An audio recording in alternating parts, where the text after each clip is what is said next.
Non-human intelligence exists. Non-human intelligence has been interacting with humanity. This interaction is not new. There is something out there. We should not limit our imagination and our thoughts and our curiosity on what UAPs could actually be.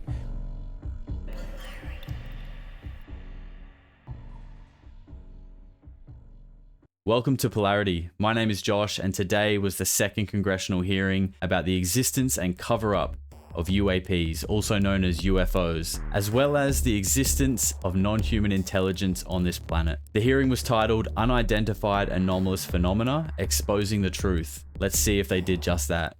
So first, we're going to go to all of the opening witness statements. So the 4 witnesses that are testifying today, I'll let their opening statements just play in full. They're about 5 minutes each. And I'll bookmark them on the YouTube video. So if you do want to skip through them, you can. I'll try not to interject it all through the opening statements or just let them say what they have to say.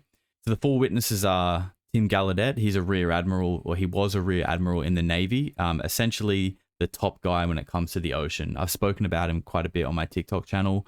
If there was anything to do in the military, any kind of mission that involved the ocean, Tim Gallaudet was consulted. So he will likely be talking about USOs and UFO activity within the ocean. Then next up will be Lou Elizondo. I've spoken about him a little bit as well on my TikTok channel. Background in counterintelligence, served in Afghanistan, basically a through and through military guy. So I feel like Lou has had a lot of access and he's seen a lot of things. But being a military guy, I feel like his lens is perhaps a little bit skewed. I feel like Lou tends to see everything as a potential threat, because that is the job of the military, right? But I don't necessarily know if that is always the case. So we'll get to hear from him. And then after that will be Michael Shellenberger, which is the odd one because he's a journalist. But he broke the story about the Immaculate Constellation program, which in last year's hearing, we had David Grosh testifying, talking about these programs, but he couldn't name them. Well, Michael Shellenberger came out with an article about a month ago naming the program, and his sources were someone who is still working on the program inside the government but isn't ready to come forward. So I think they'll be looking today to get out of this hearing maybe some new legislation that's going to protect whistleblowers and protect people who are inside to come forward and talk without any kind of repercussions. And the last speaker is going to be Mike Gold. So he is kind of the wildcard pick for the hearing today. He was involved in NASA's UAP study team, but we haven't really heard too much from him on the topic. At least he's kind of not in the spotlight when it comes to this kind of stuff. I'll let these guys talk, and then we'll get into the reactions and the questions after. Good morning and welcome to today's historic hearing, which I'm co-chairing with Mr. Grothman, whose subcommittee held an important hearing on this topic last year. I want to thank my colleagues on the Oversight Committee, including Mr. Burchett, Mr. Burleson, Ms. Luna, Mr. Moskowitz, Mr. Garcia, for their relentless drive to get answers on UAPs. They've been steadfast in demanding transparency on the sightings reported by military pilots and armed forces. Their commitment to digging for the truth is exactly what this country needs to cut through the secrecy surrounding this issue.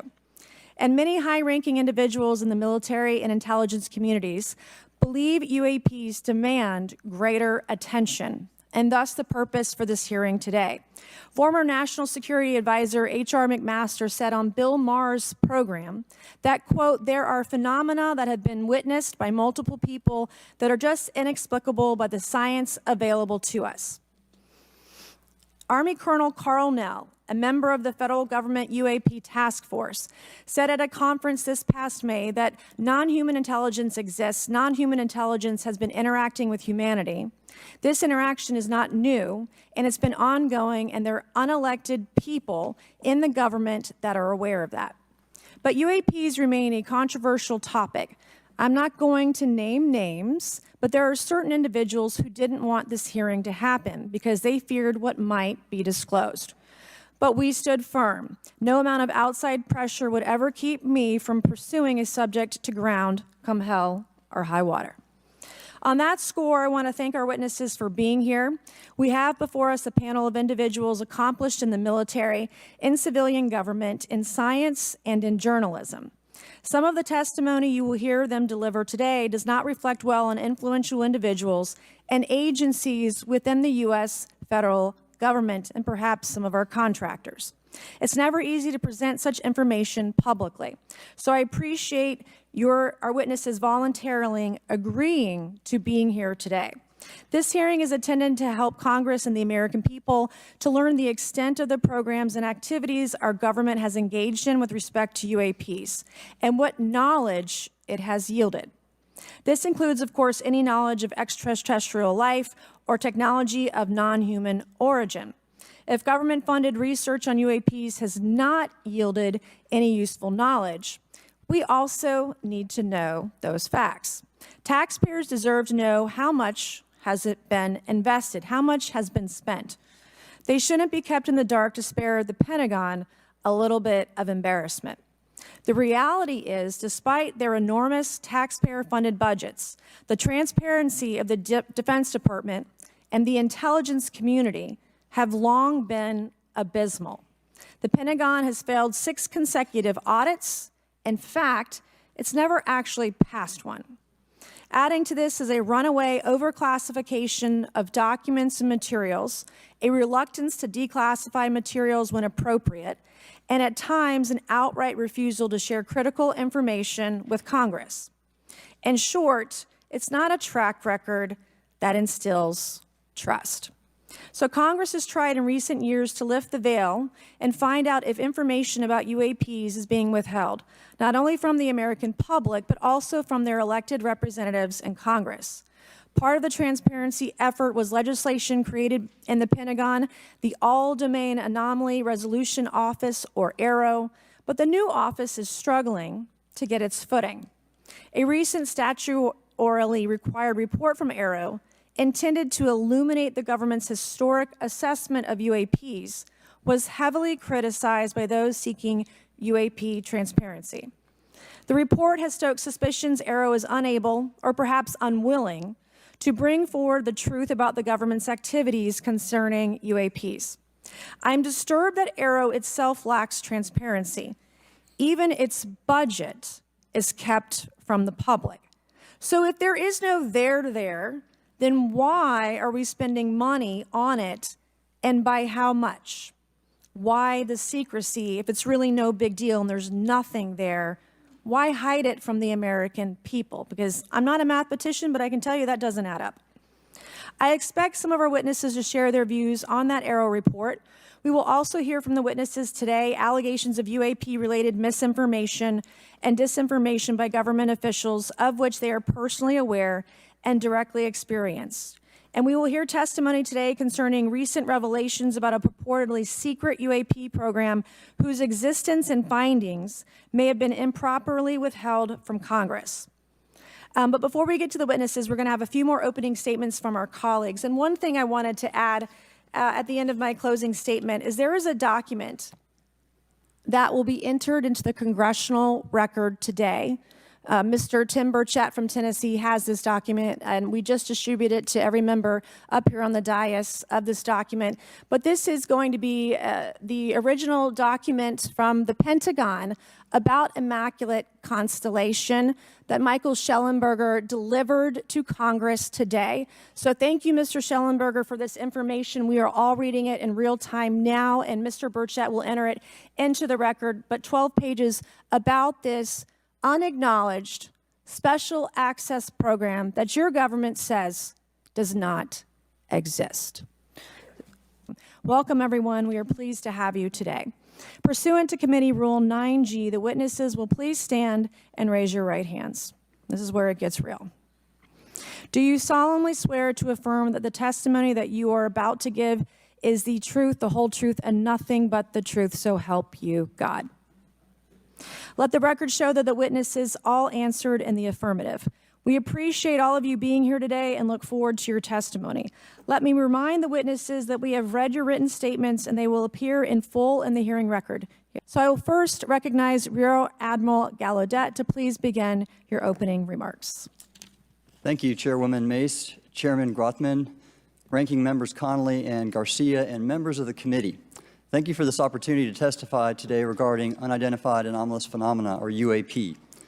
Confirmation that UAPs are real came to me in January of 2015 when I was serving as the commander of the Navy Meteorology and Oceanography Command At the time, my personnel were participating in a pre-deployment naval exercise off the U.S. East Coast. It included the USS Theodore Roosevelt Carrier Strike Group, and this exercise was overseen by the United States Fleet Forces Command, led by a 4-star admiral who at the time was also my superior officer. During this exercise, I received an email on Navy's secure network from the operations officer of U.S. Fleet Forces Command. The email was addressed to all the subordinate commanders, and the subject line read in all capital letters, "Urgent Safety of Flight Issue." The text of the email was brief but alarming, with words to the effect, "If any of you know what these are, tell me ASAP. We are having multiple near mid-air collisions, and if we do not resolve this soon, we are going to have to shut down the exercise." Attached to the email is what is now known as the Go Fast video, captured on the forward-looking infrared sensor of one of the Navy F-A-18 aircraft participating in the exercise.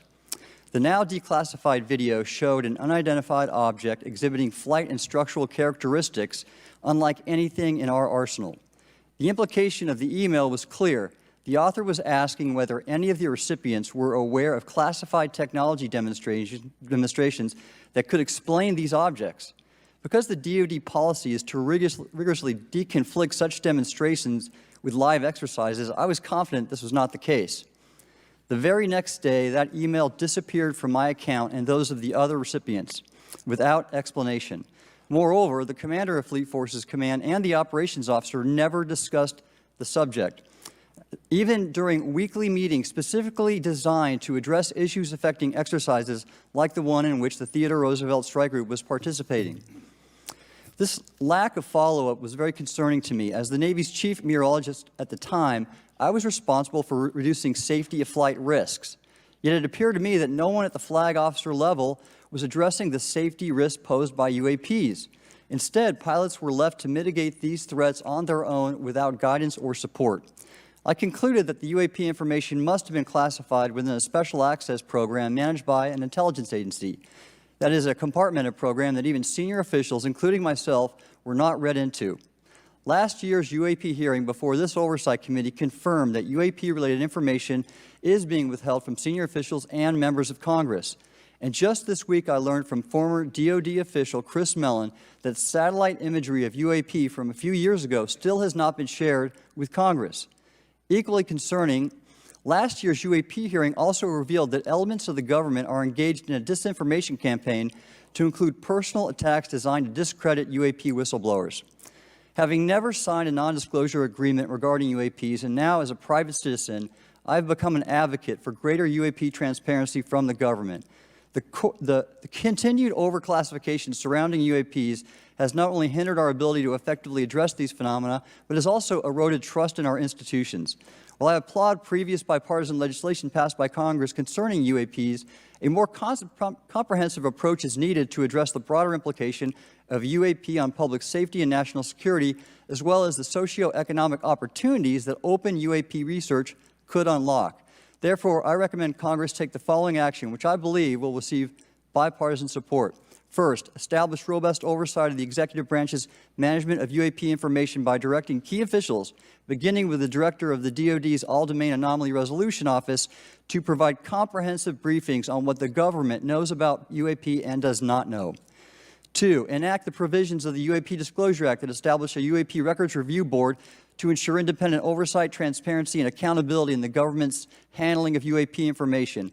And three, strengthen the UAP Disclosure Act and future reauthorizations with provisions that mandate a whole-of-government approach to addressing UAP. In closing, I will share my personal reasons for speaking out on this topic. First, as a former science agency leader, having led the National Oceanic and Atmospheric Administration, I've always sought the truth in human knowledge and thought. Now that we know UAP are interacting with humanity, and these include unidentified submerged objects in the ocean, we should not turn a blind eye, but instead boldly face this new reality and learn from it. Additionally, at a time when leaders in government leave much to be desired, I feel obligated to show moral leadership on this issue of UAP disclosure by validating the credibility of the courageous men and women who have come out as witnesses and whistleblowers to expose the truth.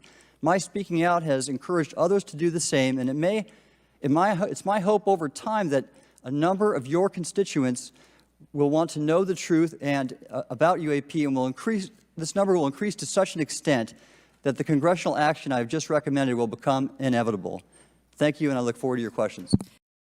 Greetings, Chairwoman Mace, Chairman Grothman, Ranking Members Connolly and Garcia, and members of the committee. It is my honor and privilege to testify before you on the issue of unidentified anomalous phenomenon, formerly known as UFOs. On behalf of our brave men and women in uniform and across the intelligence community, as well as my fellow Americans who have awaited this day, thank you for your leadership on this important matter. Let me be clear. UAP are real. Advanced technologies not made by our government or any other government are monitoring sensitive military installations around the globe. Furthermore, the U.S. is in possession of UAP technologies, as are some of our adversaries. I believe we are in the midst of a multi-decade secretive arms race, one funded by misallocated taxpayer dollars and hidden from our elected representatives and oversight bodies. For many years, I was entrusted with protecting some of our nation's most sensitive programs. In my last position, I managed a special access program on behalf of the White House and the National Security Council. As such, I appreciate the need to protect certain sensitive intelligence and military information. I consider my oath to protect secrets as sacred, and I will always put the safety of the American people first. With that said, I also understand the consequences of excessive secrecy and stovepiping. Nowhere was this more apparent than in the aftermath of 9/11, which many of us remember all too well. I believe that America's greatness depends on three elements: A, a watchful Congress, B, a responsive executive branch, and C, an informed public. Over the last decade and a half, I learned that certain UAP programs were and are operating without any of these elements. Although much of my government work on the UAP subject still remains classified, excessive secrecy has led to grave misdeeds against loyal civil servants, military personnel, and the public, all to hide the fact that we are not alone in the cosmos.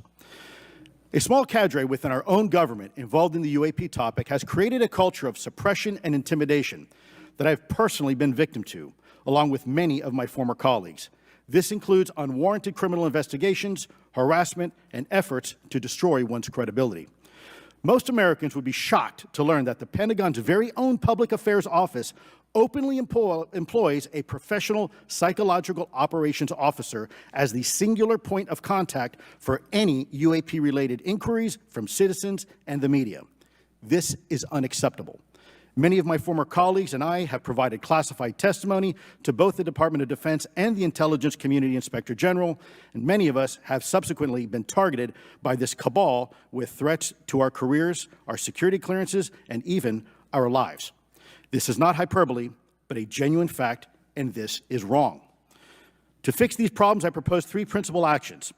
First, Congress and the President should create a single point of contact responsible for a whole-of-government approach to the UAP issue. Currently, the White House, CIA, NASA, the Pentagon, Department of Energy, and others play a role, but no one seems to be in charge, leading to unchecked power and corruption. Second, we need a national UAP strategy that will promote transparency and help restore the American public's trust at a time when the public's trust is at an all-time low. This strategy should include a whole-of-government approach, including the academic and scientific communities, the private sector, and our international partners and allies. Third, Congress should create a protected environment so whistleblowers desperate to do the right thing can come forward without fear. As it currently stands, these whistleblowers suffer because of stigma, a code of silence, and concerns about retaliation. These whistleblowers should be encouraged to come forward in ways that protect them against any forms of retaliation. Policies and procedures should ensure that protection, and for those who refuse to cooperate, it is up to the members of this committee and the other lawmakers to wield their subpoena power against hostile witnesses and prevent additional government funding to those UAP efforts that remain hidden from congressional oversight. In closing, we as Americans have never been afraid of a challenge. In fact, we thrive on them, whether it's eradicating polio or going to the moon. We don't run from a challenge, we take it head on. To the incoming administration and Congress, I say to you, we need immediate public transparency, and this hearing is an important step on that journey. If we approach the UAP topic in the same way as we, as Americans, have met other challenges, we can restore our faith in our government institutions. Together, we can usher in a new era of accountable government and scientific discovery. I believe that we as Americans can handle the truth, and I also believe the world deserves the truth. Thank you, esteemed members of Congress, for your time today. It is profoundly appreciated by many. Chairwoman Mace, Chairman Grothman, Ranking Member Connolly, Ranking Member Garcia, members of the subcommittees, thank you for inviting my testimony. One of Congress's most important responsibilities is oversight of the executive branch in general and the military and intelligence community in particular. Unfortunately, there is a growing body of evidence that the U.S. government is not being transparent about what it knows about unidentified anomalous phenomena, and that elements within the military and the IC are in violation of their constitutional duty to notify Congress of their operations. President-elect Donald Trump and former President Barack Obama have both said that the government has information about UAPs that it has not released. There are other explanations for UAPs than that they represent a new form of life or non-human life. Current dominant alternative theories, including those put forward by AARO, are that UAPs are some kind of natural phenomena we don't yet understand, like ball lightning or plasma. They could also be part of some new U.S. or foreign government weapons programs, such as drones, aircraft, balloons, CGI, hoaxes, or birds. Whatever UAPs are, Congress must be informed, as must the people of the United States. We have a right to know what UAPs are, no matter what they are. However, we now have existing and former U.S. government officials who have told Congress that AARO and the Pentagon have broken the law by not revealing a significant body of information about UAPs, including military intelligence databases that have evidence of their existence as physical craft. One of those individuals is a current or former U.S. government official acting as a UAP whistleblower. This person has written a report. This is the report that says the executive branch has been managing UAP, NHI issues without congressional knowledge, oversight, or authorization for some time, quite possibly decades. Furthermore, these individuals have revealed the name of an active and highly secretive DoD unacknowledged special access program, or USAP. The source of that document told me, that the USAP is a strategic intelligence program that is part of the U.S. military family of long-standing, highly sensitive programs dealing with various aspects of the UAP problem. The new UAP whistleblower claims that the U.S. military and IC database includes videos and images taken using infrared, forward-looking infrared, full-motion video, and still photography. The report that was just shared with Congress says Immaculate Constellation serves as a central or parent USAP that consolidates observations of UAPs by both tasked and untasked collection platforms. Immaculate Constellation includes high-quality imagery intelligence and measurement and signature intelligence of UAPs, the whistleblower's report adds. The sources of this intelligence are a blend of directed and incidental collection capabilities, positioned in low Earth orbit, the upper atmosphere, as well as military and civilian aviation altitudes and maritime environments. The report to Congress details in detail various UAPs, including spheres, orbs, disks, saucers, ovals, triangles, boomerang, arrowhead, and irregular organic. The report describes various incidents found in the human intelligence databases. One involved orbs surrounding and forcing an F-22 out of its patrol area. In another incident, the crew of a Navy aircraft carrier watched a small orange-red sphere rapidly descend from a high altitude of 100 to 200 yards directly above the flight deck of the CVN, or aircraft carrier. And since my reporting on this Immaculate Constellation last month, another source came forward who told me that they saw a roughly 13-minute-long, high-definition, full-color video of a white orb UAP coming out of the ocean approximately 20 miles off the coast of Kuwait. It was filmed from a helicopter. Then halfway through the video, the person said the orb is joined by another orb that briefly comes into the frame from the left before rapidly moving again out of the frame. The person discovered the video on SIPR, the Secure Internet Protocol Router Network, which the DoD uses to transmit classified information.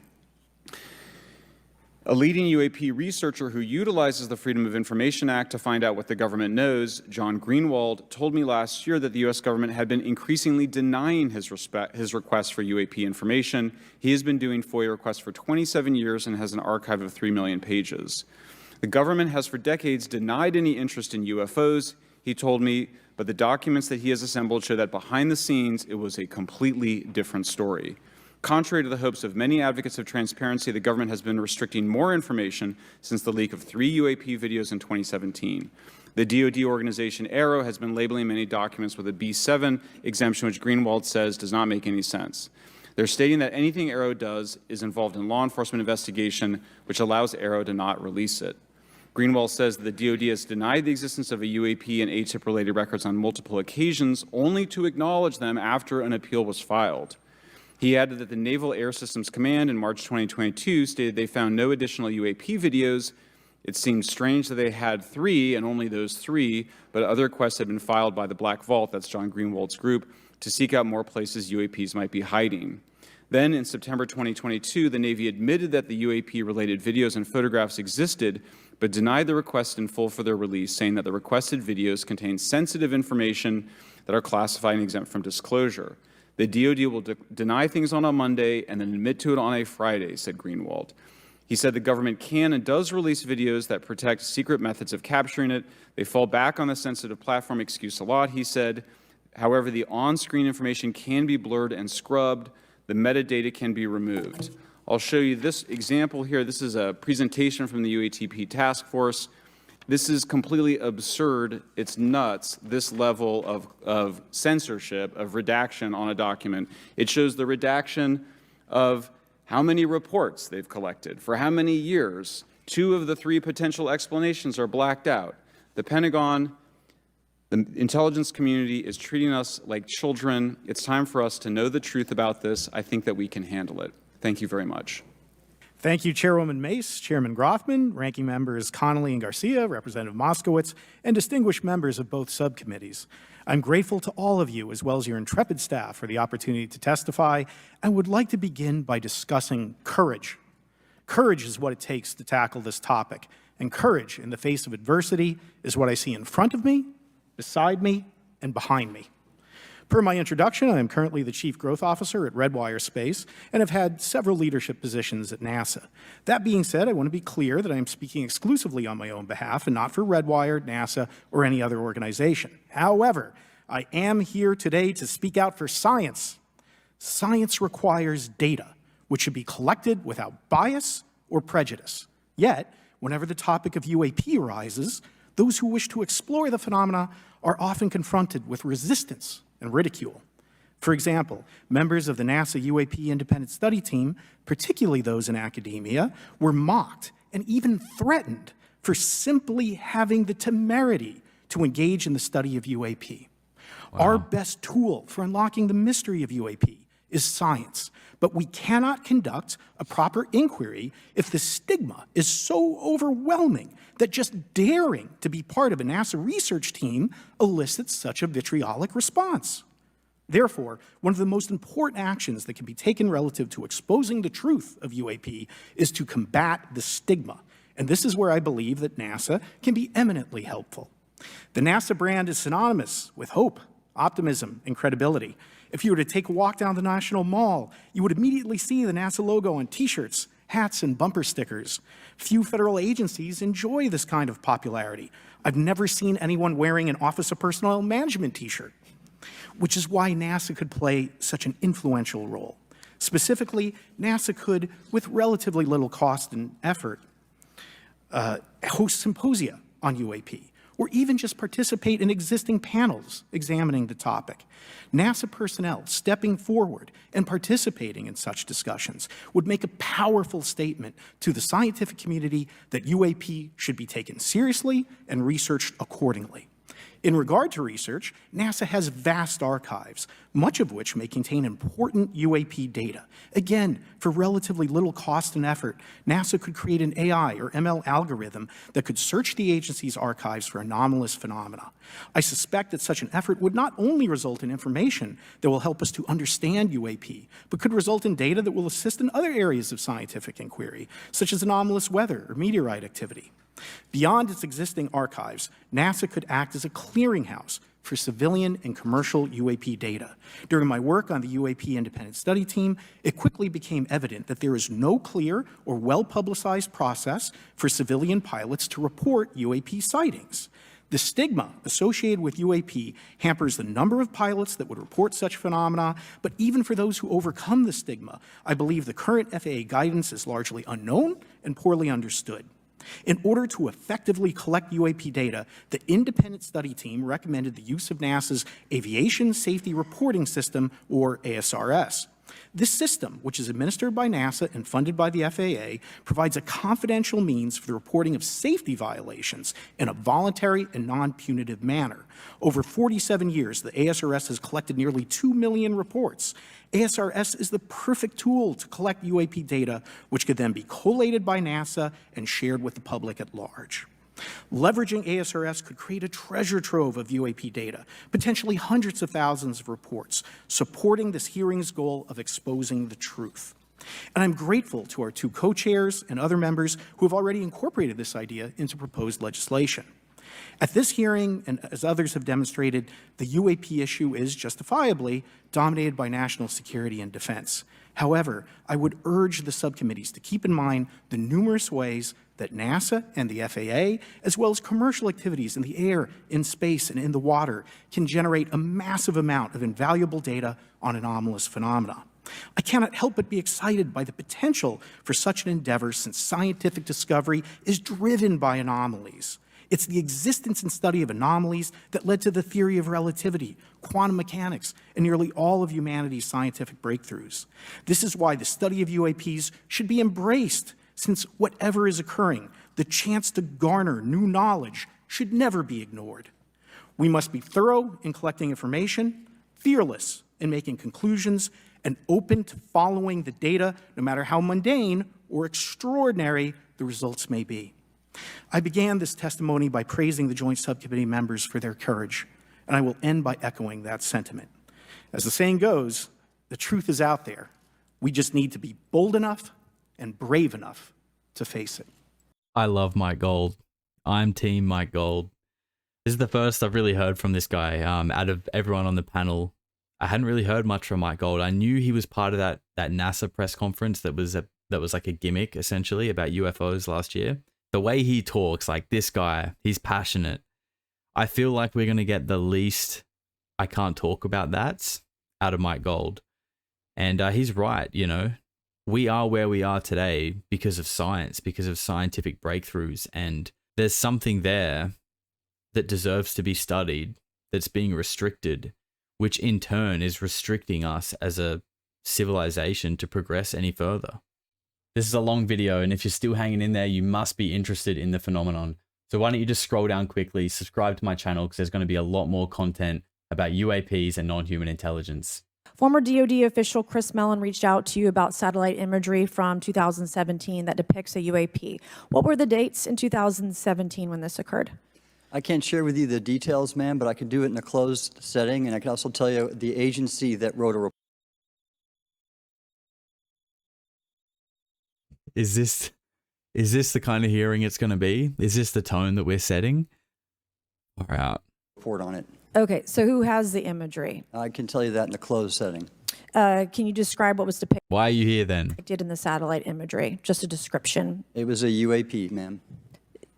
That's it? No other description? The term that the analysts used, they called it the button. It was a disc-shaped object. Okay, where was it? I can't tell you that, ma'am. Okay. All right. Okay, Mr. Elizondo, you state in your testimony that, quote, advanced Yeah, moving on from him. Far out. technologies not by our government or any other government are monitoring sensitive military installations around the globe, end quote. If these technologies are not made by any government, who's making them? Private companies, or are you implying they are crafted by a non-human intelligence? Well, ma'am, that's precisely why we're here. The problem is that, temporally speaking, over decades, not just the last 10 years, to put this in perspective, Are these private companies you're implying, or is this non-human intelligence? It may be both. Okay. When it comes to Blue Force Technologies, I would not be able to discuss it. Okay. ma'am, Are you read into secret UAP crash retrieval programs? We would have to have a conversation in a closed session, ma'am. I signed documentation 3 years ago that restricts my ability to discuss specifically crash retrievals. Okay, I just want to say something really quick about Lou. So he signed documentation 3 years ago, which I believe was to do with getting approval to write his book, right? But he left the government in 2017 when he joined To the Stars Academy with Tom DeLonge, and they kind of came out breaking those 3 UFO videos, and this whole slow disclosure process started, right? That was 2017. That's that like 7 years ago, something like that. So if in 2017 your objective was to leave the government and work for disclosure, why did you sign another contract to restrict what you can say 3 years ago? Because it seems like the reason he had to sign that contract was to legally allow himself to write what he knows or some of what he knows in a book. But it seems like by getting that allowance and monetizing his knowledge, he's also restricted a lot of it as well, because he's saying he signed documents 3 years ago. He left the government way before that. This is to do with the DOPSA process of his book being released. And I don't know how I feel about that. I submitted for my book through the DOPSA process, which took a year for it to be reviewed. And what is in the book is what I was told I'm allowed to talk about. Has the government conducted secret UAP crash retrieval programs, yes or no? Yes, Okay, were they designed to identify and reverse engineer alien craft, yes or no? yes. Does the U.S. government have any reverse, okay, we've already answered that question about retrieval programs. Do any U.S. contractors have the same? I would prefer to address that in a closed session, ma'am. Okay. Come on. In your book, you mentioned government employees who've been injured by UAPs, placed on leave, and receiving government compensation for their injuries. Is that correct? That is correct. How can the government deny we have recovered craft if they're paying people because they've been injured by recovered craft? Ma'am, that's a great question. That's why I think we're here again, because I've seen the documentation by the U.S. government for several of these individuals who have sustained injuries as a result of a UAP incident. What's the key takeaway, just a few seconds, about the Immaculate Constellation document you provided us today? I think that what the American people need to know is that the U.S. military and intelligence community are sitting on a huge amount of visual and other information, still photos, video photos, other sensor information, and they have for a very long time. And it's not those fuzzy photos and videos that we've been given. There's very clear High res. images, high resolution. How many visuals, graphics, videos, photos? I mean, I've been told hundreds, maybe thousands. I mean, I also wanted to say, because there was some conversation around concern around the revealing of these materials, revealing the source collections, but some of these are shot from helicopters using normal videos of oceans. I just think that's absurd that somehow you're going to be revealing some secret U.S. technology by revealing that you've photographed orbs off the coast of Kuwait. Mr. Elizondo, were you read into the Immaculate Constellation program? I would not be authorized to confirm nor deny the existence of any ongoing or past program, especially as a... I mean, that's a yes, right? I mean, if you weren't, then you would just say no. So Lou Elizondo was part of Immaculate Constellation. relates to a special access program, either by name or trigraph. Okay, and then does the U.S. government or private contractors, do they work with other foreign countries, China, for example, to exchange data, quote, from a source, that intelligence data about UAP? Let me see if I can answer that a little bit more generally, ma'am, if I may. We do have foreign material exploitation programs. That is something that is widely known, and that term itself is unclassified. How exactly that works becomes a bit sensitive. A discussion we could certainly have in a closed session if you like. We do work with international partners and allies quite often, not just in military exercises and workups, but in other intelligence efforts as well. In terms of material that's given to private contractors, is certain material given to certain contractors because of their experience? So, for example, if it's related to submerged and undersea propulsion, would it go to a general contractor like General Dynamics? Yes, ma'am, absolutely correct. Different contractors have different levels of expertise. What's Lockheed's expertise Aerospace, ma'am. in the UAP space? That's all that they wouldn't do submerged. No, I didn't say that, ma'am. Okay. Lockheed Martin and others do quite a bit of work both in our atmosphere, in space, and even underwater. There are Lockheed are the big dogs. We know that. We've known that for years. Lockheed Martin Skunk Works has the answers. certain efforts to. It's a tough question you're asking. You put me on the spot here. I'm asking. Look at him. Looking He's for the answer. squirming. Yes, ma'am. No, they are involved in a lot. I would rather let Lockheed Martin explain the different domains that they are involved with. I feel like he slipped a bit there. I feel like he's regretting confirming Lockheed Martin right now because he's looking a bit red in the face. And I feel like it's odd that he mentioned the name of a company and what they may or may not do. It's very un-Elizondo to give an answer. Probably am not authorized to discuss that, but they are involved in a lot of different areas and domains. Admiral, flight safety risks for our pilots, based on what you've experienced and seen in your career. They're extensive, and one exercise I referred to where I received the email that was then deleted was the pilots, and this is worth bringing out. There are debunkers out there who have said the Go Fast video was just a balloon. That was only one video that was released. There were dozens of these encounters that pilots and friends of Ryan Graves, who's in this room right here, witnessed and caused significant safety concerns. And to almost call out and exercise it and shut it down, which is very compressed, and the carrier's getting ready for deployment, and the pilots have to get certified to land on a carrier, it's extreme, to say the least. All right, I have two last questions. Real quickly, Mr. Schellenberger, how do we get more whistleblowers to come forward? Good question. Well, this hearing is very important, and obviously, I can't encourage whistleblowers to obtain information, but I can guarantee that I will protect them and go to prison to protect their identities if they come to me. Yes, sir. Okay, my last question. The first hearing we had on this, I'd never been briefed on UAPs or what they were, biologics, non-human, et cetera. How would you define, each of you, my last question, how would you define non-human biologics, non-human intelligence? What are we actually talking about? Admiral, and we'll go down the line. I don't think it's a stretch when you look at the diversity of life on this planet and the size of this universe to think that there would be more diverse, higher order, non-human intelligences throughout the universe, and that's probably what's visiting us. I would take the scientific approach. The definition would be the ability to react to a stimulus in a manner that requires an intellectual thought process. I just don't know. I think we must be modest in our assumptions that we're looking for intelligence. That could be biological, it might not. Non-biological, but what non-biological intelligence, what does that mean, though? Artificial intelligence, ML, machines. We assume that all intelligence would be like us. And every time we look out in the universe, we are humbled relative to what we don't know in terms of the forms of intelligence and what it may take. I can assure you I probably can't ask you your question, but I think the ultimate answer is going to surprise us all. And It's a really interesting answer there.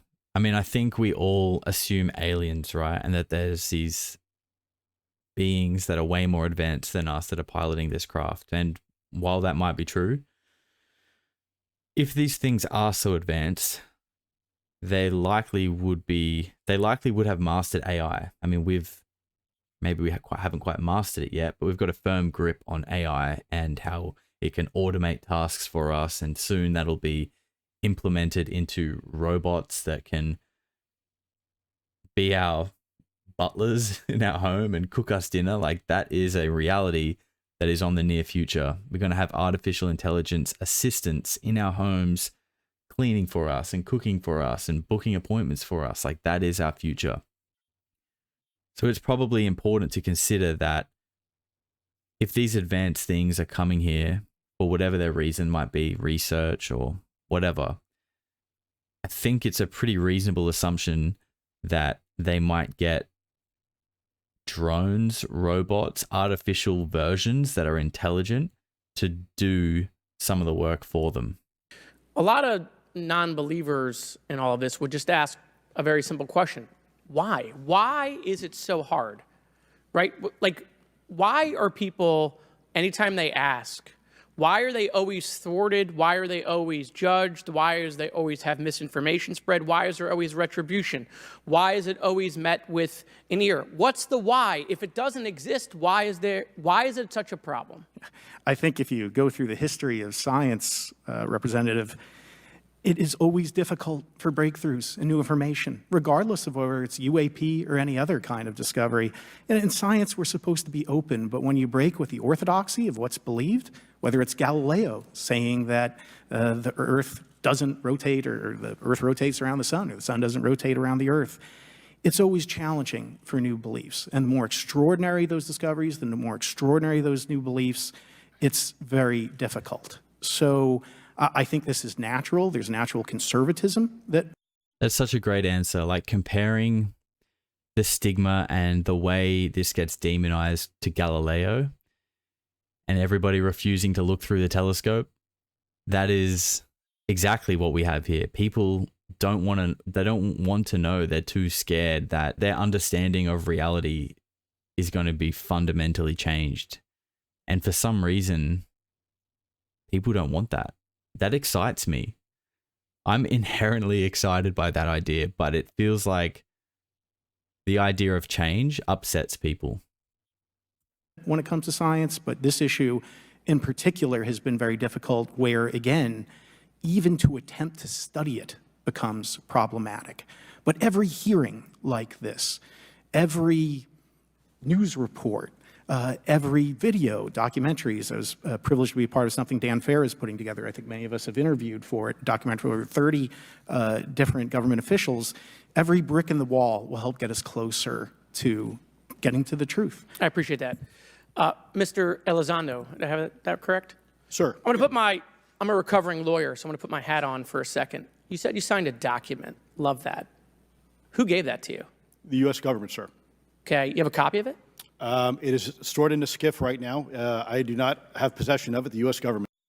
If anyone who's watching this maybe doesn't know what a SCIF is, it's like a compartmentalized room that there's like no phones, no radio signals. It's just like a small, super secure box where they're saying they're the only places that they can legally have certain conversations. Does. What department of the U.S. government gave you this document? I will say the Department of Defense. Unfortunately, I can't say in this forum much more than that. You specifically said the document said you can't talk about crash retrieval. Well, you know, you can't talk about Fight Club if there's no Fight Club. Correct.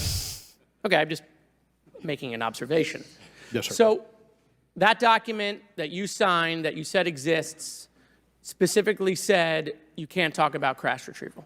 Correct, sir. It was a limitation on because already I'd been speaking publicly about the topic, and so the document said you can continue saying X, Y, Z, but you cannot discuss the topic. When you of crash give retrievals. me the atmosphere of signing this document. You're in a room by yourself, I'm in a SCIF with a security officer, sir. just one-on-one. Anybody else? There may have been an assistant as well. It was in a SCIF within a Department of Defense facility. Give me your background real quick. My background is I went to school to study microbiology and immunology, entered into the U.S. Army, and after a very short stint in military intelligence, I became a counterintelligence special agent. As a civilian, later on I became a special agent in charge, running investigations in counterterrorism and counterespionage primarily, with some experience in counterinsurgency and counternarcotics. And then in 2009 timeframe, when I came back to the Pentagon after a tour with the Director of National Intelligence, I quickly became part of a program that was originally called OSAP that evolved into the program now called ATIP, which is where those videos that we now see, the Go Fast, the Gimbal, the FLIR, that was part of our effort, sir. Right. So you're not some conspiracy theorist. You actually have a legitimate background. Well, sir, I'm certainly not a conspiracy theorist. I'm fact-based, just a fact. So when you're in this room, I want to paint the picture of everybody. You're in this room, you're by yourself, you're in a SCIF, you're handed a document. How long is the document? It's about a page front and back. So basically, you have some things they call trigraphs, which I cannot, again, talk to. How long were you given to sign the document?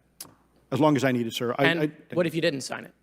Well, I suspect there'd be repercussions. I wouldn't have access to certain information. Were you allowed to ask a lawyer, or weren't allowed to ask for a lawyer to review the document? It wasn't an option, but they probably wouldn't have allowed me to, because the document itself is pretty explicit about you have to be. Wait, you're putting me in an interest. Let me try to thread the needle here. He's squirming. There are certain documents that we have in the U.S. government that allow people to have access to certain programs, whether it's a special, and I'm going to be very generic here, whether it's a special access program or a controlled access program, SAP, CAP, whatnot. How many people have to sign that document? It depends how many people are going to get access to the information, sir. Okay. Last question. Doctor, real Damn, he grilled him. I like this guy. quick, can you tell us about the Omaha incident in greater detail? I've read your background, right? Some people would label you as a member of the deep state, since you worked in government for a long period of time. But can you tell us more about that incident? You've written a lot about that. I wrote a Damn, he just kind of accused Tim Gallaudet of being part of the deep state. That's wild. I don't know where that came from, but I'm here for it. lot about incidents like it, Congressman, but that specific incident involved the USS Omaha, littoral combat ship of the U.S. Navy operating off Southern California. I don't remember the exact date. It was within the last decade. He seems uncomfortable. And what the watchstanders on the bridge observed was a UAP, again, something that was aloft but had no observable exhaust or control surfaces. So it was something that couldn't be explained. And then they saw it enter the water from the atmosphere and going through the air-sea interface, and so thus exhibiting transmedium travel. Thank you. I yield back. Thank you. I'll now recognize Mr. Gross. He seemed uncomfortable there, but to be fair, I liked Tim Gallaudet. I don't want to knock him, and I don't think he's lying, but he seemed really uncomfortable just then. But I mean, I don't know, maybe talking about this stuff with all these cameras on you in such a setting, you know, I imagine it wouldn't be easy. What reason would the Department of Defense possibly have for not releasing information that's over 20 years old? Thank you, Congressman. I don't think there's any good reason to withhold information and important data, especially of national security concern, from Congress. What would they say? I will speculate, sir, that they don't want to share that kind of information because it reveals weaknesses in our ability to monitor and protect our airspace. Okay. In your written testimony, you claim last year's UAP hearing before this Oversight Committee confirmed that UAP-related information is, well, it's not only being withheld, but that elements of the government are engaging in a disinformation campaign to include personal attacks designed to discredit UAP whistleblowers. Could you elaborate on that statement a little? Yes, sir. Earlier this year, I met with the DoD's All-Domain Anomaly Resolution Office, and what I thought would be a 90-minute meeting just to meet with leadership turned out to be an hours-long influence operation on me, where they attempted to convince me of the validity of the very flawed and error-ridden historical records report. In addition, they tried to have me question very valid UAP reports like the Tic Tac incident, and even coming to stating possibly that the Tic Tac was American technology. And then, of course, if you ask David Fravor or Alex Dietrich, the two witnesses, they were convinced it was otherwise. And then, and they also cast discredit on various UAP whistleblowers and witnesses to question their validity and credibility as witnesses. Wow, that's crazy. So RO were trying to discredit all of these witnesses. So RO is like a government group that only got put together a few years ago. It stands for All Domain Anomaly Resolution Office. And I think it's been kind of known that since it was formed, it was like a bit of a front, like it's just a scam. We've had so many compelling whistleblowers and testimonies over the years, and people coming forward with evidence that they say they're able to give privately. And then after all of that, RO turns around and delivered a report that basically said, yeah, it doesn't look like there's anything to it. And like that was the sentiment of the report. It was just a straight up nothing. And that upset a lot of people because a lot of people were sticking their necks out to come forward with this information. And then RO just turns around and shuts them down. So it's obvious that RO don't actually want this stuff coming out.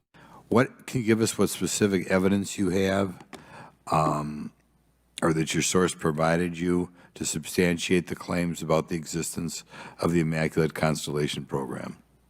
Well, you have the report in front of you now, so you can see it for yourself. I checked the report, and I did not find it based on existing cases. It was new cases for me. I hadn't found anybody. So that answered for me that it was not obviously circular reporting, which is one of the big concerns in this space. I also had the name of the program confirmed by more than one additional source. So yeah, and then of course I checked to make sure that the source was who they claimed to be. Okay. I should also say that when I said before it was this database, it is a much broader program than that. It also includes human intelligence, and then, as you mentioned, the retrieval and the reversal. Any knowledge of what country these things originated in? No, I have no idea. Okay. Okay, I will now recognize Mr. Burchett for 5 minutes of questions. Thank you, Chair Lady. I request unanimous consent to enter into the record documents provided to us regarding legacy UAP programs and psychological operations. Lou Elizondo. So ordered. Also wanted to thank my buddy Jeremy Corbell for providing us documents and access to some whistleblowers. Mr. Elizondo, what is your last position with the federal government? Sir, I was the Director of National Program Special Management Staff managing a White House Special Access Program on behalf of the National Security Council. How would you characterize UAPs? An enigma, sir, and a frustration. We're talking about technologies that can outperform anything we have in our inventory. And if this was an adversarial technology, this would be an intelligence failure eclipsing that of 9/11 by an order of magnitude. Are there classified Department of Defense materials related to UAPs that you believe could be safely disclosed to the public without compromising national security? Yes, sir, I do. I would never, ever try to endorse providing some sort of information that could compromise what we call a blue force technology or capability. But I do believe there's a lot of information regarding this topic, and I've been very vocal about it, that should be shared not only with the public, but most importantly, with members of Congress. Are you familiar with my friend David Grush? Absolutely, sir. I had the privilege and honor of working with him myself several years ago at U.S. Space Force. Last year, as you know, he testified that the U.S. has run a multi-decade UAP crash retrieval and reverse engineering program. Would you agree with that? Yes, sir. Are there UAP programs operating without proper congressional oversight? 100%. What are they? Unfortunately, sir, I would have to have that conversation in a closed session. I know you said that, and a lot of people are frustrated with those kind of answers, but we're asking those kind of questions so you all know what the heck we're up against. You also mentioned in your opening statement that the Pentagon's Public Affairs Office employs a psychological operations officer as the singular point of contact for UAP-related inquiries. Why the heck would they do that? Sir, that's a great question. I would ask the Pentagon. There's a long history here of that individual providing misleading and false information to the public through various news outlets and media outlets in order to discredit this topic. I've personally been victim to it. We have the documentation to. That was just a couple of weeks ago. Lou was doing a conference where people paid to go see him live to talk, and he showed a photo that went out online, and it turned out to be fake. And that really rocked the boat for Lou. Substantiate where this information has been absolutely inaccurate, that has been provided time and time again, and it turns out that that individual was also working with former leadership of Arrow at the time as well. And we punish them by giving them multi-million dollars more than they ask for every year. Admiral Gallaudet, you mentioned in your opening statement on an email you received from the operations officer of the Fleet Forces Command regarding unknown objects almost colliding with U.S. military planes. Did anyone respond with knowledge of what the objects were? I received no response, sir. Did the exercise get canceled? The exercise did not get canceled. Why do you think the commander of Fleet Forces operations officer never discussed the incident again? Sir, I'm speculating because I didn't have an exchange with him, but I believed it to be part of a special access program, the information and the video, which we have known now it was, and he realized he couldn't share that openly with the recipients of the email, and therefore the email was pulled from everybody's account. Again, tell us what happened to the email from the commander of Fleet Forces. The day after I received it, and all the other recipients received it, which were all the subordinate commanders of U.S. Fleet Forces, so 1- and 2-star admirals, including strike group commanders, the email was wiped or deleted from our accounts, Okay. and then no one talked about it. All right. Have you specifically had any experience with submersible objects? Sir, I've no personal experience, but I've had witnesses on submarines come to me and say they've seen on sonar data. Correct. Okay. Yeah. How would you? That's the thing with Tim Gallaudet is, I mean, he's a doctor, he's very high in the military, very credible, well-spoken guy, but he hasn't actually had any first-hand experience. He's seen videos and, you know, he's seen his emails get deleted. Like, he's seen evidence that there's something going on, but he's still one step away from the people we really want to hear from. How would you characterize those, and how do they move? The one instance that was revealed to me was in the 80s on a nuclear-powered submarine, a ballistic missile submarine, that the object exhibited the characteristics of a Russian torpedo in terms of its speed of movement and closing rate with the submarine, and then it slowed and followed the submarine slowly in its wake, for a period of minutes and then rapidly exited the scene. And nothing that we know of and technology-wise could replicate that. And the speed of these objects was faster than anything that we have or anybody else has that would be manned. Is that correct? It was on the order Underwater. of a torpedo. So Yes, sir. Yes, sir. But as it exited, Well, I don't characterize- exactly know how fast a torpedo is, but I expect it does better than my old outboard Scott. So something in the 80s, something approached their submarine at the speed of a torpedo and then slowed down and followed them. Little fact check here because I just have to Google things sometimes. This is the torpedo that's been in service by the Soviet Union since 1977 to the present, and it is capable of speeds in excess of 200 knots, which is 370 kilometers per hour or 230 miles, and that's underwater with the resistance of water. That's crazy. Got at water, so I'll take that as a yes. Yes, sir. Okay. Have you experienced any experience with the All-Domain Anomaly Resolution Office, AARO? Yes, Congressman, as I mentioned previously, I have met with them. Okay. You heard Mr. Elizondo describe psychological operations for those contacting the Department of Defense about UAPs. You mentioned a similar influence operation by AARO. Why are federal agencies invested in running information operations about UAPs if they do not exist? Yes, sir. But I'll make a statement on AARO's behalf. They have new leadership. The office has reached out to me to meet again, and I take that as a good faith effort, and we'll see where that goes. Thank you. Were you the author of this report? No, I was no not. name on it.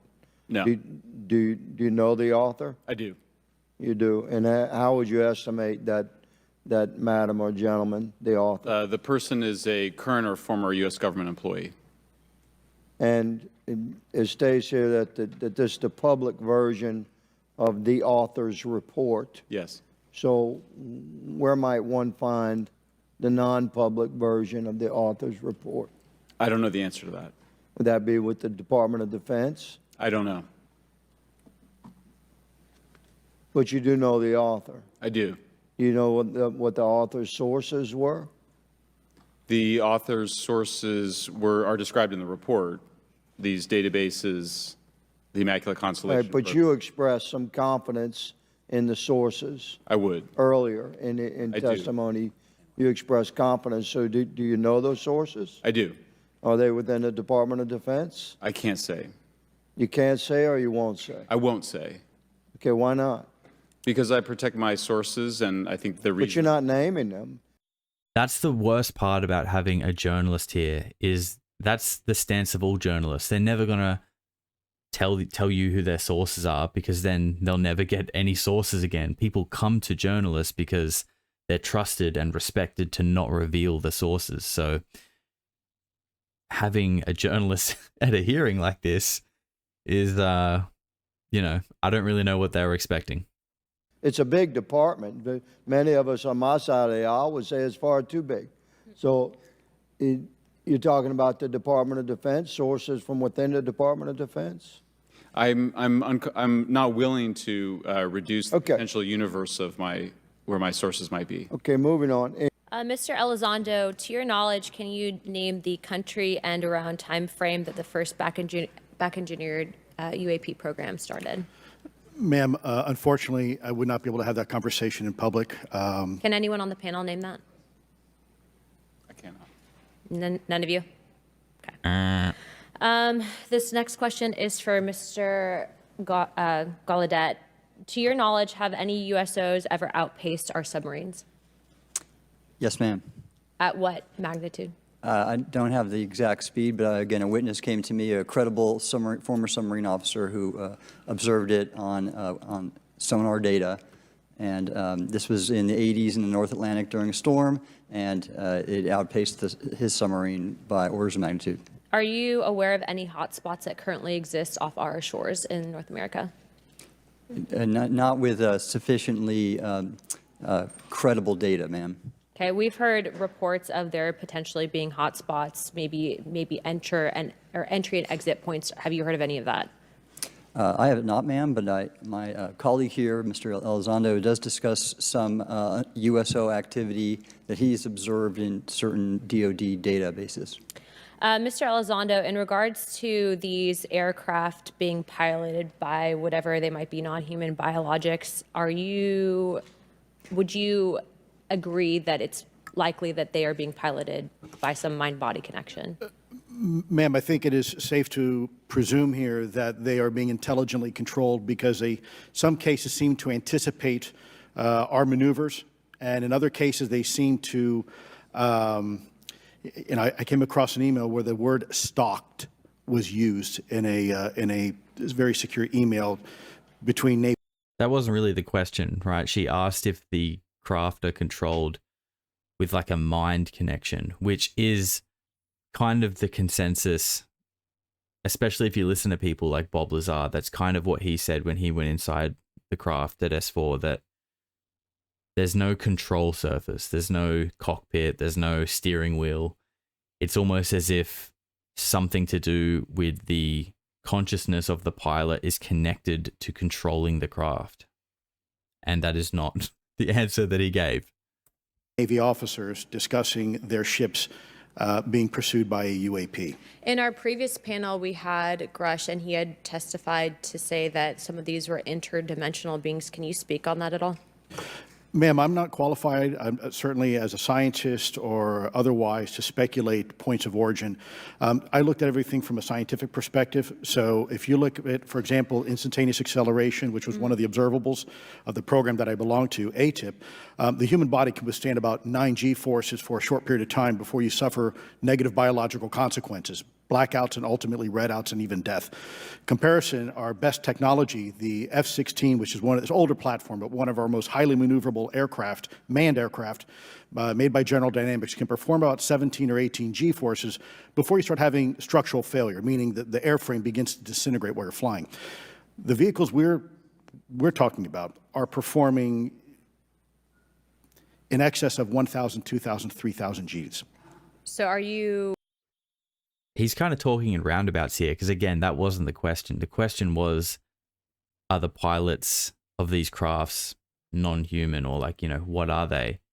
And he goes on to make comparisons between the G-forces of our jets compared to the G-forces that these things are seen at, which obviously thousands of G-forces, yes, the human body would just rip to shreds. Like, it's obviously, the point he's trying to make is that humans couldn't withstand these kind of G-forces, but that's kind of stupid, because that's assuming that they're operating the same way our craft operate, with like a combustion engine and thrust and lift and all that kind of stuff, when it's pretty obvious that they're not. Like, they're obviously manipulating gravity in some kind of way, which means there are no G-forces. So I don't know what that answer was. I guess would it be safe to infer that they're living craft? I'm not prepared at this point to state for the record is something alive or not, because even that definition is hard. There was a time in science we thought that life required oxygen, and we now know that's not true. There are anaerobic bacteria that thrive in oxygen environments that lack oxygen. And so also same with photosynthesis. When I was in college, I was told everything is derived from Well, where is he going with this answer again? He's on that roundabout. photosynthesis as a form of energy. In reality, that's not true. There are things that live off of chemosynthesis. So we're constantly having to reevaluate our understanding of what the definition of life is. Do any of you ever come across reports from people that claim to have firsthand experiences with these entities, whatever they might be, or these aircraft, and then as a result, whether or not they're religious, find that these things will automatically disappear? Anyone, and this is open to any of you on the panel. So just real quick, because I'm running out of time. Lou? Ma'am, I've always been a nuts and bolts kind of guy. When I was at ATIP, I was focusing more on the performance characteristics and less on the potential occupants. Okay, the reason I ask is because it seems like, just based on our conversations, that we've had people that say that there are good and bad of whatever these things are. And so my concern from a national security perspective is A, that true? B, are you guys hearing the reports of that? And C, I think moving forward in regards to technology, Mr. Gold, if you can answer this real quickly, some of these aircraft, it seems that they are operating off of energy that we don't currently have. But just yes or no, in your opinion, if we were able to obtain that, would that impact humanity for the better or negative? Would certainly save us some money on funding on Artemis. Definitely. That's exactly what I was saying before. the technology that they're using in these NASA Artemis missions, if what they're saying is true, and the government has reverse engineered craft that are operating off some kind of anti-grav technology, how redundant and how much of a waste of all these resources inside NASA, SpaceX, and everything. Like, it's crazy. No wonder they don't want this to come out. So many people would have big questions to answer. They will have big questions to answer. Do you believe, just for the record, that the federal government, any part of the federal government, is knowingly concealing evidence about UAPs from the public? Yes, sir. 100%. Yes. Yes. Thank you. I also want to just go down the line. I know many of you have already said this, but I just, for the record again, just briefly, what do you believe UAPs could be or are? Strong evidence that they are non-human, higher intelligence. There it is. I echo my colleague's comment, sir. Genuinely do not know. Don't know, but we must find out. Admiral, the video that is called the Go Fast video, the email that you've talked about being deleted, I just want to briefly cover this. You said that the email, the author was asking whether any of the recipients were aware of the classified technology demonstrations that it could explain the objects that were observed. And then you said the email disappears. Then you guys have a series of meetings. The commander of fleet forces and his operations officer never discussed the incident again. Is that right? Is that accurate? That's accurate, sir. And even during weekly meetings, it was never discussed again. My question for you is, you were in those meetings. Did you personally hear that nothing was going on about that? Yes, sir. I was in those meetings, and did you make inquiries about that? No, I did not, sir, because I inferred, since I had been read into other special access programs, that this UAP video was part of one that I was not read into, or any of the recipients, or the author of the email, and that an intelligence agency basically pulled it back and instructed the author of the email, hey, this is, you just conducted what they call spillage into a lower classification level, and when that's done, the procedures are basically to remove any of the communication. You're going to silo it.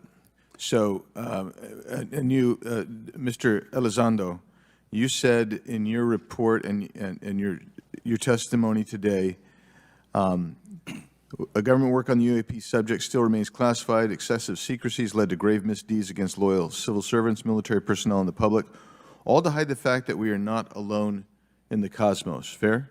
Yes, sir. Because what I want to really get to is the ultimate question it really becomes this. For what purpose is the federal government overclassifying, because that's what they're doing, they're overclassifying, and forbidding the public for getting access to this? And if you know, if you have an explanation, I'm curious, because I know what I've been told. I just want to know from your perspective, why do they overclassify?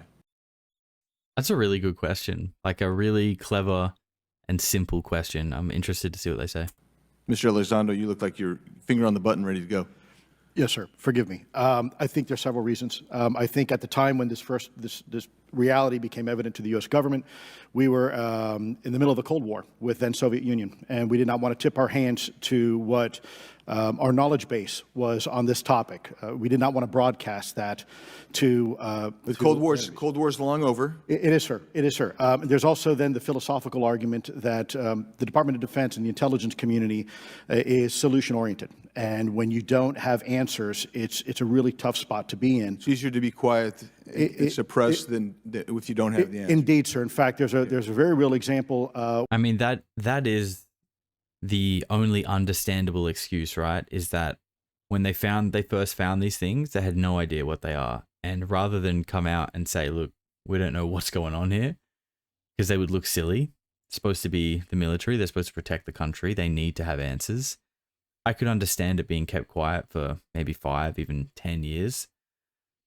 But it's nearly been 80. From what I can tell is that they've got a good grip on what's going on, but maybe not entirely still.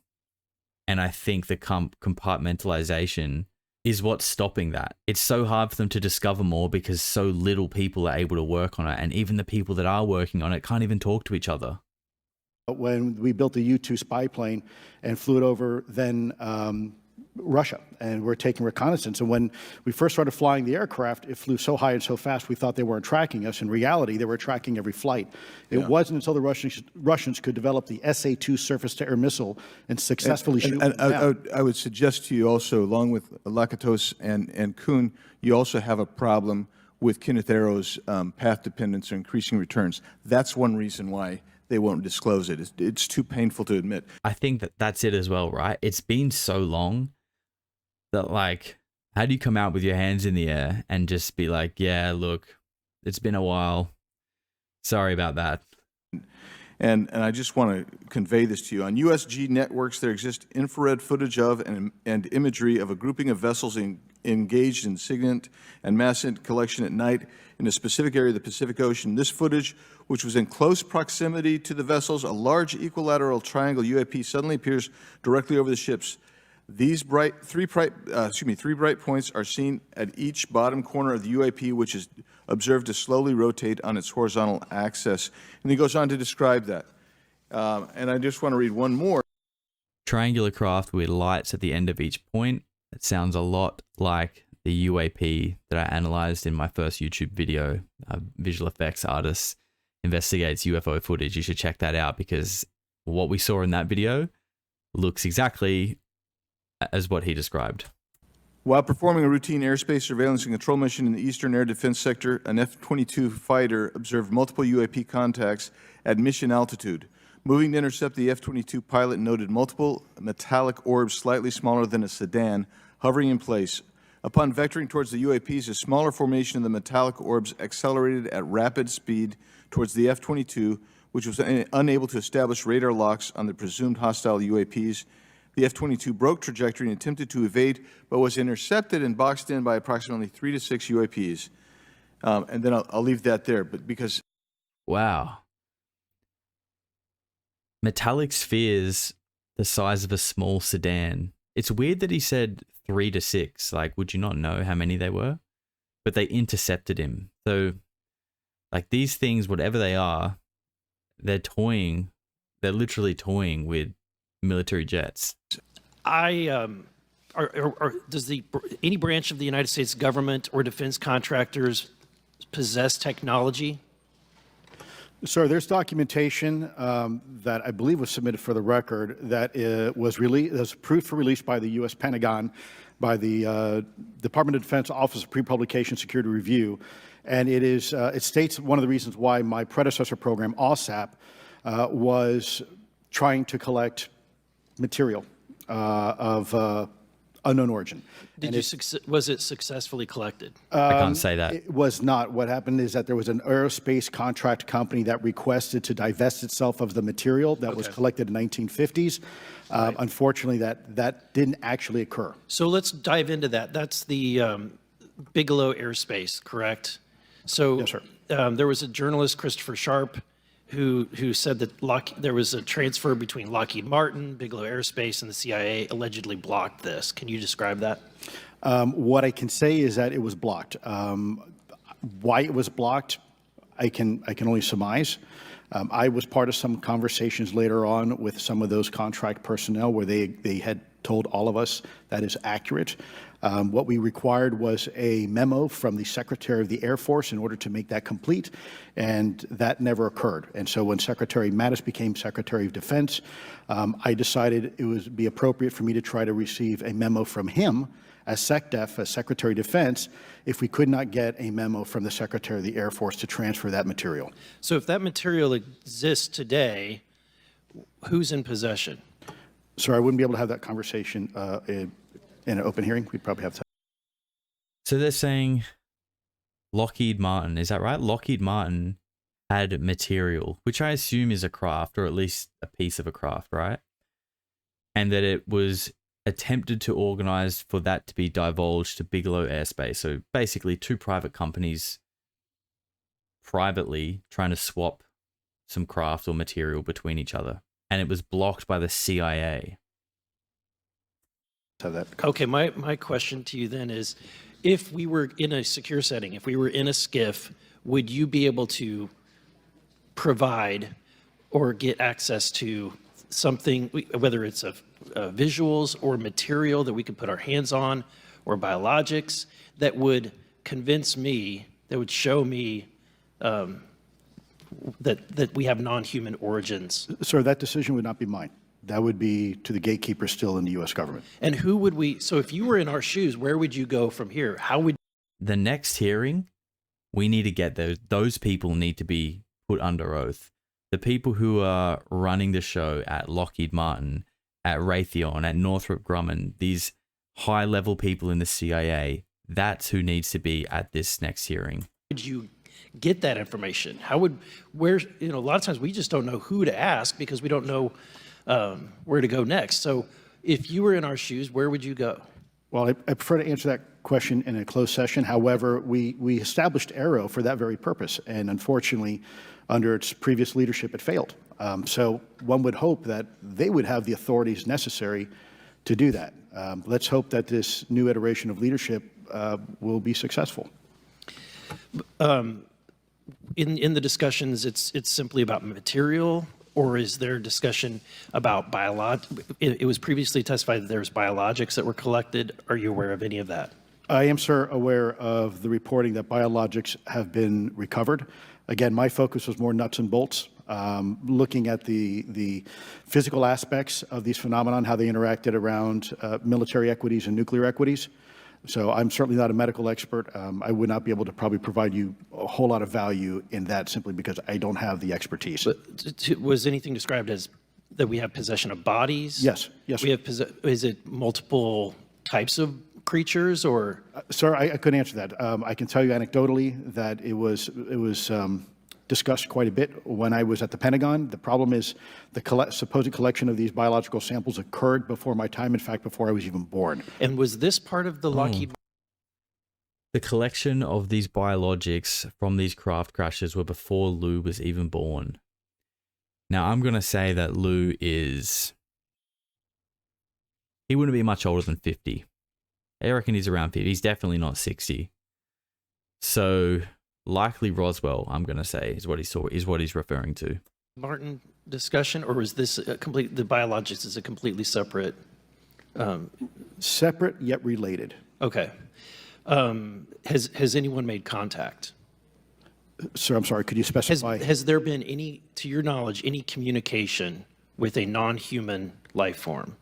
So the term communication is a bit of a trick word because he's going on the roundabout. He does this.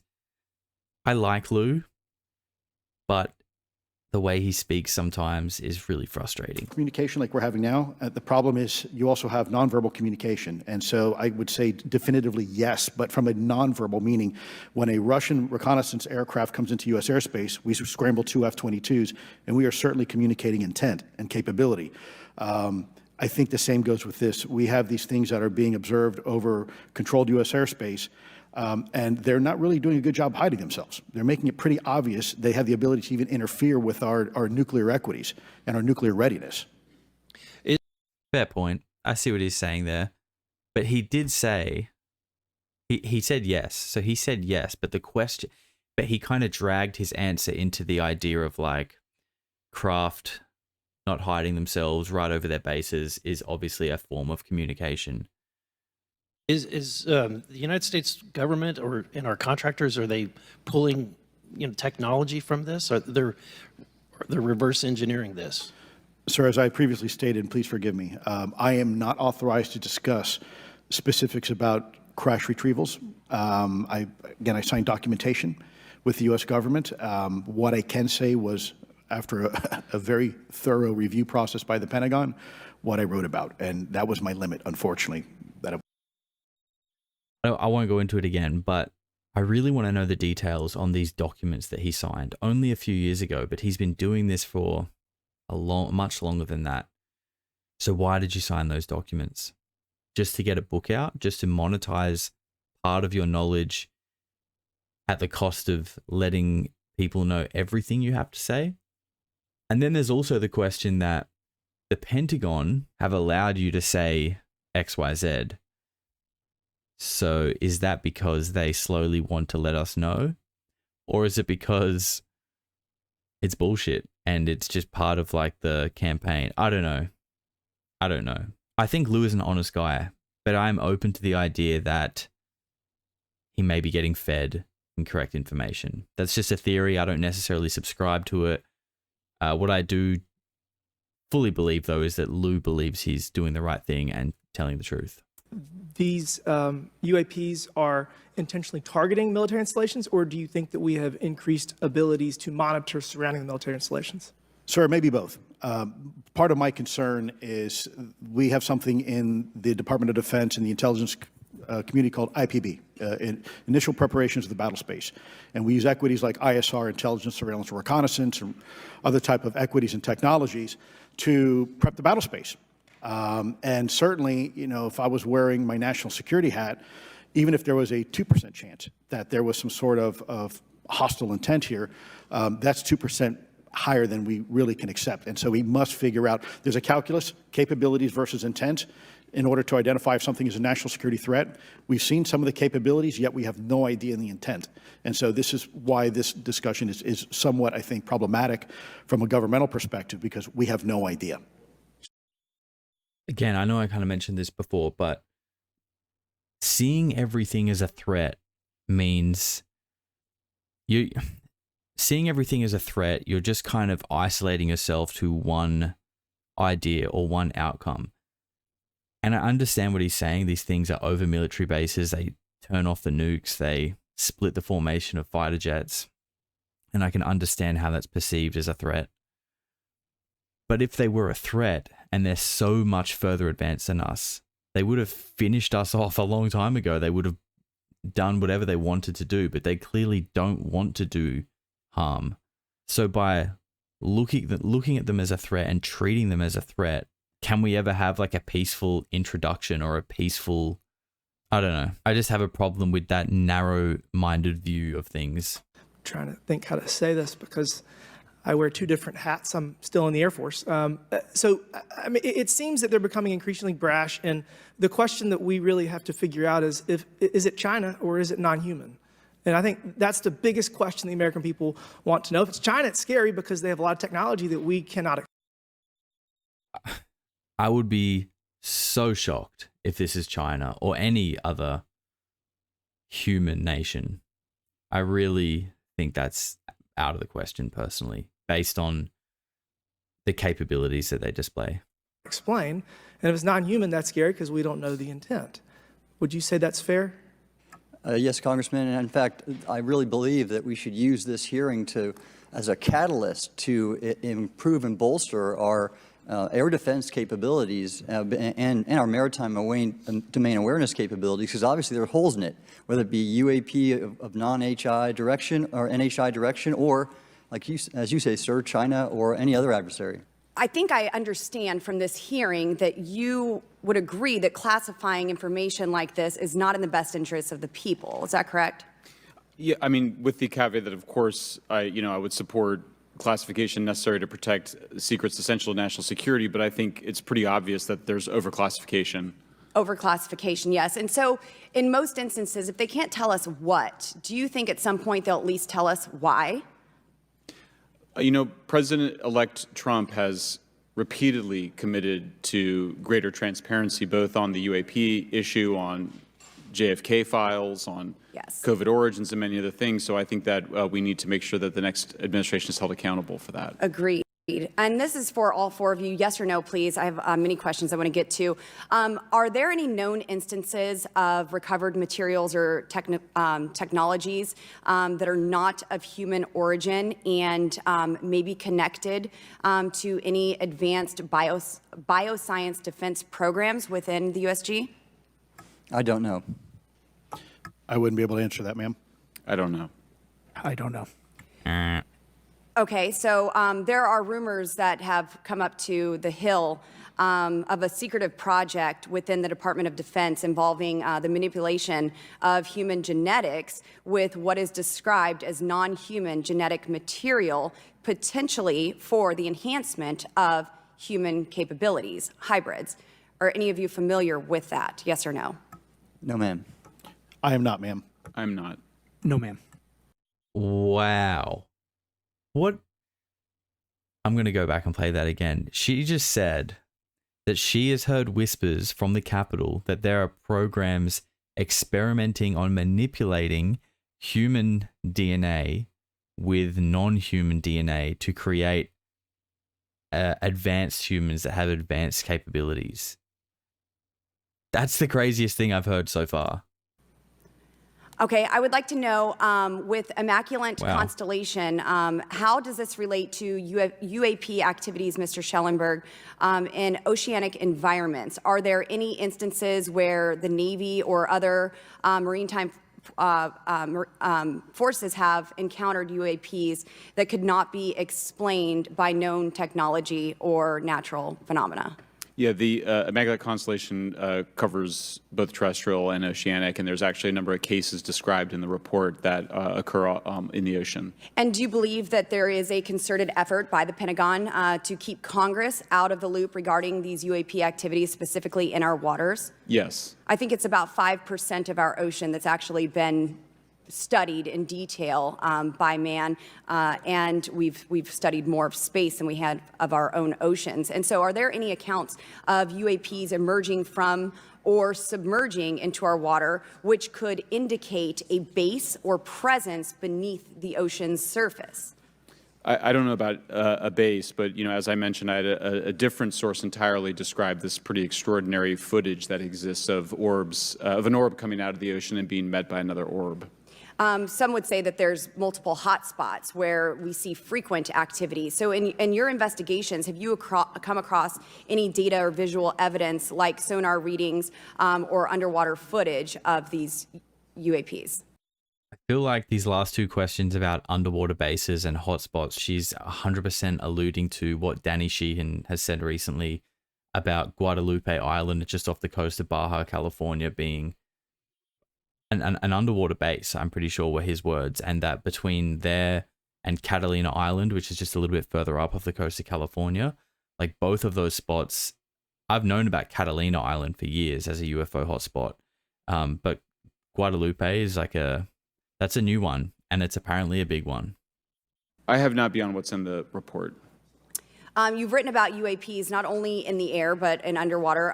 Are there any specifics on what you've learned about the UAP activity in our oceans? Particularly, have you spoken with sources who have provided any evidence or eyewitness accounts of these UAPs interacting with our naval forces or being detected by our underwater surveillance systems?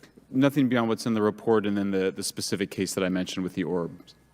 So this report says it all. There's no other information that we are aware of regarding the activity within our waters. I have other sources that have told me that have shared a significant amount of information, but they're not comfortable with me sharing it at this point.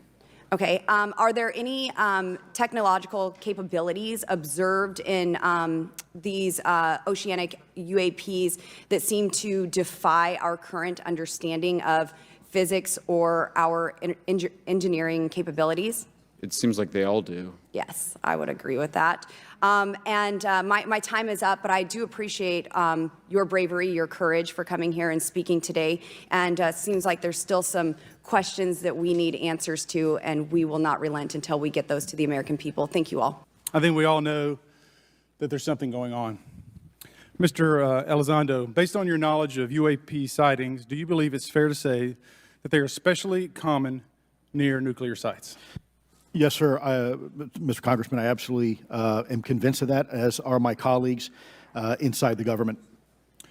And the reason why I pose that question, and this has been one of my talking points from the beginning, is, Oak Ridge is in Tennessee. The so-called weather balloon that drifted, that we now know was controlled, it passed near Oak Ridge. It obviously is a sensitive site, both of interest to our adversaries and to whatever else this is. Because we know that at military installations, at sensitive locations, such as nuclear facilities, that we're seeing this take place. So the question is what is it? Do you believe they've caused an irregular activity And why might they be interested in those sites? Sir, in some cases, it's actually regular activity. You'd be surprised. There's actually documentation right now that's been submitted. It's not just Oak Ridge. It's Savannah River site, SRS. It's also Los Alamos. A lot of our sensitive R&D locations appear to be under some sort of surveillance and monitoring. Why? Well, because a lot of innovation comes out of those areas, a lot of new technologies, a lot of if you will, disruptive technologies that we use for our national defense originates out of those locations, and advanced concepts in physics as well. So if I was doing any type of reconnaissance, even on a foreign adversary, that's a great target to start with. And to your point, I think we've seen over the decades that we have certain adversaries like China, like Russia, that technologically speaking are not as advanced as us, that they lack some of the lethality that we have, and that we've seen that they've gone after our technologies and in some cases succeeded, in particular with missile technology. And so again, my concern, whether this technology emanates from us or otherworldly, that we know that we possess it. And where's the accountability? Where are the stopgaps? What are the guarantees that if this were to fall in enemy hands, that it isn't immediately weaponized against us? And I'll say this, it is clear from my experience and what I've seen that there is something out there. The question is it ours? Is it someone else's? Or is it otherworldly? And Madam Chairman, I would posit that as the legislative body, as the regulatory body, we must know. And anyone who prevents us from gaining access to that information, I would consider that criminality. Because we have U.S. personnel who may very well be in harm's way. We have technology that ultimately may threaten our very existence. With that, Madam Chairman, I thank you for your indulgence, and I yield back. Thank you, Mr. Ogles. And with that and without objection, all members will have 5 legislative days within which to submit materials and to submit additional written questions for the witnesses, which will be forwarded to the witnesses for their response. If there's no further business without objection, the subcommittee stands adjourned.